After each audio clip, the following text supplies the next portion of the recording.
آج کل چونکہ سوشل میڈیا کا دور ہے، کہتے ہیں جی اس پہ لعنت ڈال کے شیئر کر دیں۔ ہمارے بعض نادان دوست اس کو شیئر بھی کرتے ہیں اور سمجھتے ہیں یہ کار ثواب ہے۔ محمد عربی صلی اللہ علیہ وآلہ وسلم کے زمانہ اقدس میں بے شمار اشعار کہے گئے جو حضور کی مذمت پر مشتمل تھے، لیکن کیا وہ ہم تک پہنچے ہیں؟ کعب بن زہیر حضور کی مذمت میں ہی شعر کہتا تھا، ہجوم کرتا رہتا تھا، کیا اس کا کوئی شعر ہم تک پہنچا ہے؟ نہیں پہنچا۔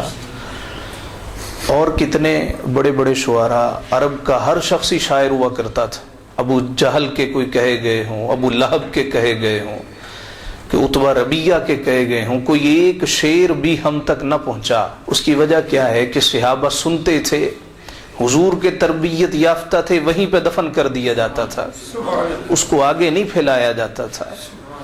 کہ آج لوگ کہتے ہیں کہ بھی اس کو آگے شیئر بھی کریں، جب شیئر کرتے ہیں تو وہ گند جو ایک جگہ پڑا ہوتا ہے وہ بکھر جاتا ہے۔ تو حضرت صاحب فرمایا کرتے تھے کہ گند پہ پتھر پھینکو گے تو چھینٹے تم پر ہی پڑیں گے نا، کس چیز کو شیئر کیا جا رہا ہے یہ تو دیکھیں نا، کہ نعوذ باللہ اس میں ایسی بات لکھی گئی ہے جس میں سرکار دو عالم صلی اللہ علیہ وآلہ وسلم کی توہین اور تنقیص کا پہلو نظر آتا ہے۔ اس کو شیئر کرنے کا ثواب ہے، یہ تو جان بوجھ کے کیا جائے تو اس سے بڑا گناہ ہی کوئی نہیں ہے، لہذا اس سے حد درجہ احتیاط کرنی چاہیے۔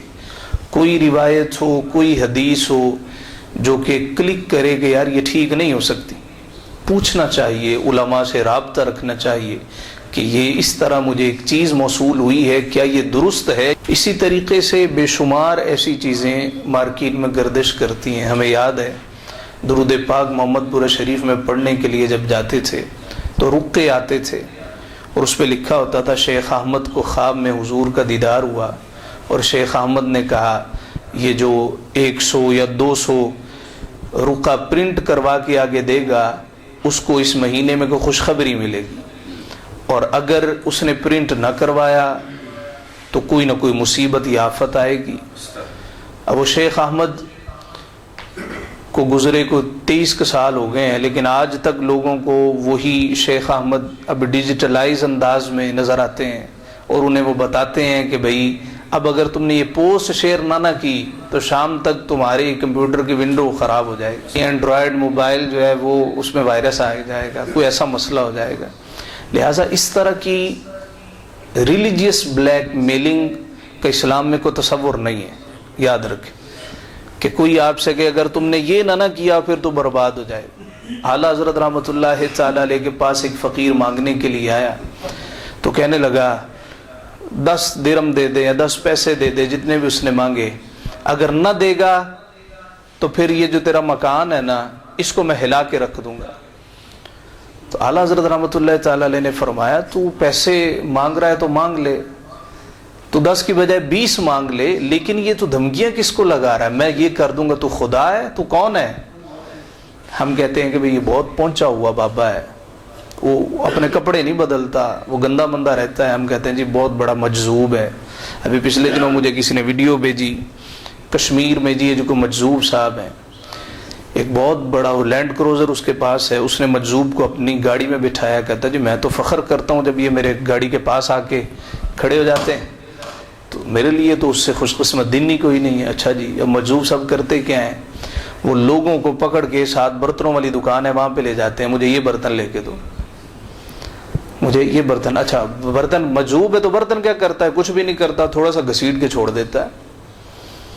اچھا اب نیچے لوگوں نے کمنٹ بھی ڈالے ہوئے ہیں، اب سارے تو مست ملنگ نہیں نہ ہوتے۔ ایک کہتا ہے یہ جو مجذوب چھوڑا ہے یہ برتنوں والے نے چھوڑا ہے، اس نے کہا ہے کہ بھئی تو اس طرح لوگوں کو لے کے آ میری دکان پہ تو بکری ہوگی، اور اگر مجذوب نے کہہ دیا یہ برتن لینا ہے اور تو نے نہ لے کے دیا تو پھر تیرا کام خراب ہے۔ اب وہ انسانوں کے ذہنوں میں بیٹھا ہوا ہے، اور اصول یہ ہے، فطرتی ایک اصول بن گیا ہے کہ انسان کے ذہن میں جو کچھ ہوتا ہے نا وہ ہو جاتا ہے۔ اللہ نے انسان کے ذہن کو اتنا طاقتور کیا ہے کہ آپ اندازہ نہیں لگا سکتے۔ اگر انسان بیمار ہو، اس کو 100% یقین ہو جائے کہ بھئی میں اب ٹھیک ہو جاؤں گا، تو اللہ شفا بھی دے دیتا ہے۔ اللہ نے ایک دماغ، اس کو پاور عطا کی ہے، یہ مسمریزم کیا ہے، یہ ہپناٹائز کرنا یہ کیا ہے، یہ دماغ کے ذریعے قابو کر لیتے ہیں.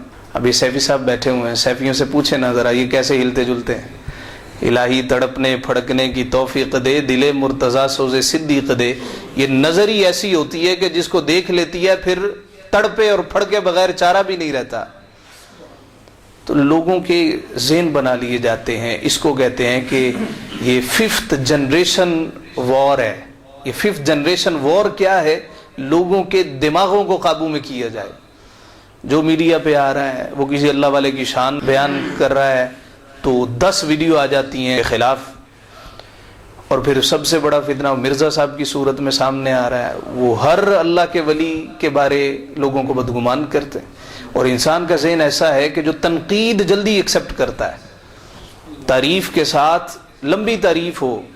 مثلا یہ دراز.com ہے یا امیزن ہے، امریکہ میں امیزن چلتی ہے، ای بے چلتی ہے، علی بابا چلتی ہے چائنا میں. یہاں پہ کوئی پروڈکٹ ہو نا کسی کی اچھی، بڑی اچھی چل رہی ہے، مثلا کپڑے بیچ رہا ہے، اس کا کپڑا واقعی بڑا اچھا ہے، بڑا نائس ہے، اس نے بڑا اچھا بچی کا فراک بنایا ہوا ہے، یا پینٹ شرٹ بیچ رہا ہے، یا ویسٹ کوٹ بیچ رہا ہے، اور بڑی اچھی بکری بھی ہو رہی ہے، لوگ اچھے کمنٹ بھی دے رہے ہیں. ایک نیچے کہہ دینا کہ بھئی یہ تو نہیں ٹھیک تھا، میرے آیا تو اس میں تو فلاں جگہ پہ چھید تھا اور اس طرح ہو گیا ویسے ہو گیا. آپ دیکھیں راتوں رات اس کی مارکیٹ ڈاؤن ہو جاتی، راتوں رات گر جاتا ہے. کیوں؟ اس نے برا کمنٹ کر دیا. اس لیے کہا گیا کہ لوگوں کے ساتھ مثبت رویہ اپنایا کرو.